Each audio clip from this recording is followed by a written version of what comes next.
Hello guys, तो आज मैं आया हूँ वेब्रिज की स्टैंपिंग करने।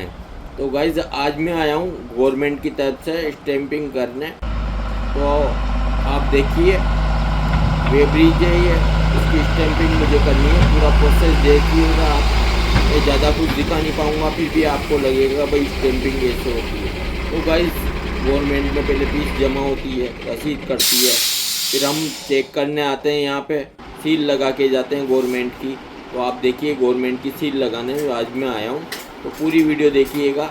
इससे पहले कहना चाहता हूँ प्लीज़ आप मेरी वीडियो को लाइक करें, शेयर करें, मेरे चैनल को सब्सक्राइब करें और स्टैंपिंग की पूरी वीडियो देखिएगा आप। थैंक्स।